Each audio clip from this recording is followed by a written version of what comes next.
আচ্ছা, আপনি ঢাকা থেকে এখন ধনঞ্জয় আসবেন অ্যাম্বুলেন্সে করে, অ্যাম্বুলেন্সে না, অ্যাম্বুলেন্সে করে ঢাকায় আসবেন। আচ্ছা বলেন তো, ওই যে ঢাকা থেকে আপনি ধনঞ্জয় আসবেন, আপনার জন্য কি কবর খোঁড়ার জন্য অপেক্ষা করবে নাকি? কবর খোঁড়ার জন্য অপেক্ষা করবে, বাস কাটার জন্য অপেক্ষা করবে, কাফনের কাপড় আনার জন্য অপেক্ষা করবে নাকি?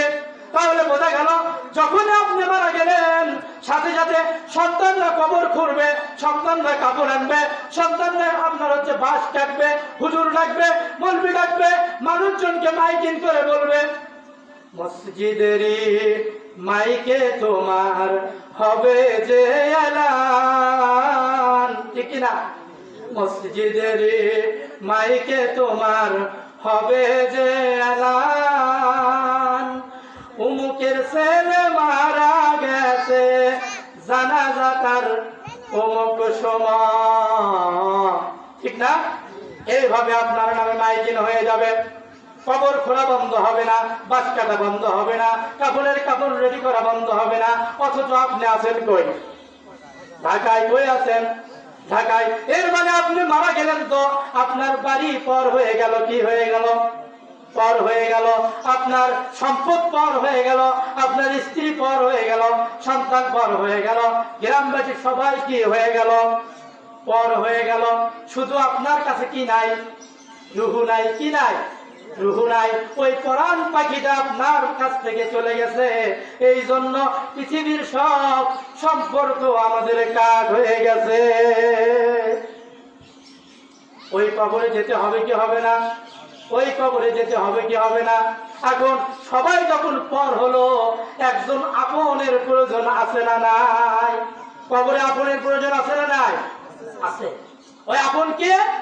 ওই আপন হচ্ছে আমার আপনার আমল, ওই আপন হচ্ছে নামাজ, ওই আপন হচ্ছে রোজা, ওই আপন হচ্ছে যাকাত, ওই আপন হচ্ছে দান সদকা, ওই আপন হচ্ছে মানুষের আপনার হচ্ছে ভালো করা, ওই আপন হচ্ছে মানুষকে ভালোবাসা, আত্মীয়র খবর নেওয়া, গ্রামবাসীকে ভালোবাসা, গ্রামের আপনার যারা অভাব অনটনে আছে তাদেরকে দেখাশোনা করা, এগুলোই আপন। এগুলোই কি?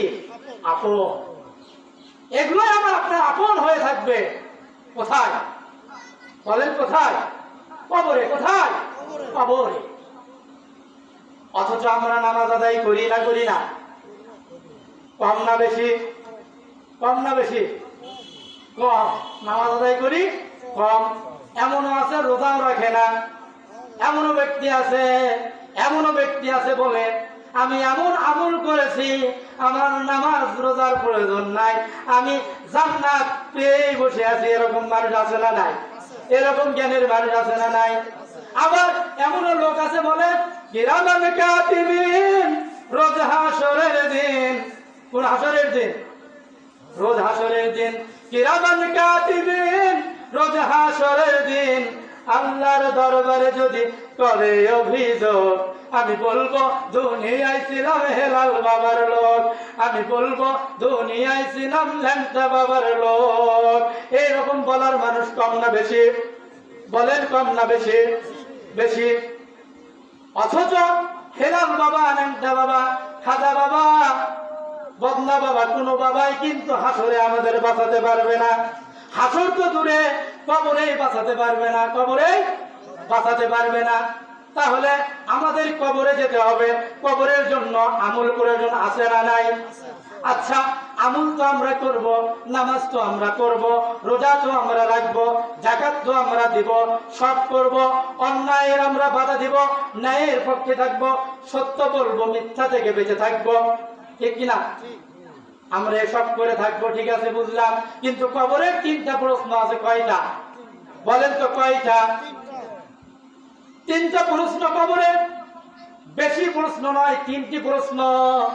এই তিনটি প্রশ্নের উত্তর আপনার জানা আছে না নাই? বলেন। প্রশ্ন তো আছে, উত্তর জানা আছে না নাই? প্রশ্নের উত্তর জানা আছে আমাদের। মান রব্বুকা, প্রথম প্রশ্ন কি? বলেন, মুখস্থ করে নেন, ভালো উপকার হবে আপনাদের। মান রব্বুকা, তোমার রবকে। মান দীনুকা, তোমার দিনকে। মান নবিয়ুকা, তোমার